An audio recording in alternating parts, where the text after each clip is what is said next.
The Children's Minister is promising Oranga Tamariki will get better at taking care of at-risk children, not worse, as a result of this week's job cuts.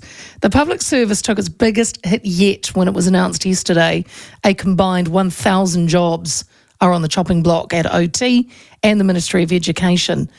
Some 37% of the staff at Oranga Tamariki will be impacted by the restructuring, or 1,900 of the 5,100 permanent and fixed term workers. 632 jobs will be disestablished, including 70 vacant roles. Now, nearly a quarter are managerial roles and more than a third advisory positions. Now, while the opposition says there could be no doubt this will compromise frontline services, Children's Minister Chhour believes it will actually improve them. And she joins me now. Karen, good afternoon. Kia ora, Leah. Good to hear you over the airwaves again. It's great, and it's great to talk to you. I don't think I have seen you since the election. I was saying congratulations. Karen, I want to say, when this story broke, it was just towards the end of the show yesterday, and I said that Oranga Tamariki has failed every single review. More children than ever have been abused in the care of the state, and I said the whole lot needs throwing out and starting again. But obviously, you're not going to chuck them all out. You know, that's something that realistically cannot happen, Leah. Yeah. We need an organisation that's out there protecting our most vulnerable. When there are reports of concern about their care and their well-being, what we do need to do is have a real good hard look at, are we actually doing a good job as an organisation? Is OT actually doing what they need to do? And this is a good time to take a good look and a reset into how we're doing our role, and get back to the real basics and the core purpose of Oranga Tamariki, which is what I've said, care and protection of our young people. And is that working right now very well? No, from previous reports. So now's the time to take a good hard look at that. So am I correct in saying that it's likely OT's Evidence Centre, which is responsible for collecting information about what works to keep children safe, will be significantly impacted by these cuts? Surely that's an important part of OT.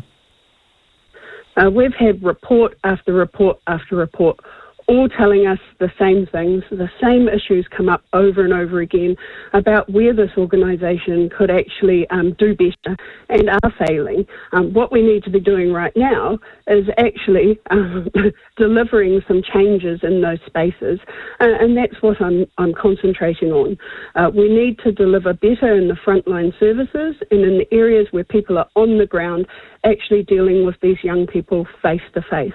They know what direction we need to be moving in. They know what the issues are, and they know what the problems are. And we need to start listening to those frontline workers, not backroom people who may not have even been out in the community and seen what those issues are. It's about devolving back to community solutions where they know what works in their communities. So what I'm hearing, Karen, and this has been what I've heard since the government has come in, is it's the back room, the people at the back. It's the frontline services that need to be supported. So can you give us assurances that the frontline staff, there'll be no impact on the frontline services, even indirectly? Yeah, we need to put this in perspective, really. Since 2017 to 2023, there's been an increase of almost 18,500 people in public service. Bigger government does not mean better results. Actually, it makes things a whole lot more complicated for those people on the front line when they're trying to make decisions. The amount of people they have to go through to get a decision made complicates this. So what we're doing is we're streamlining so that decision making is closer to the community and less complicated for those who are trying to make these really, really important decisions for these young people. Karen, I don't know if you can answer this or not, but you said that we've had 18,500 new public service jobs come on, and I know that obviously Oranga Tamariki also expanded.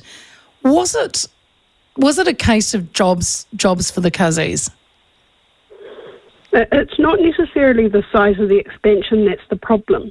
We need the right people in the right places, and frontline is where we need these staff to be.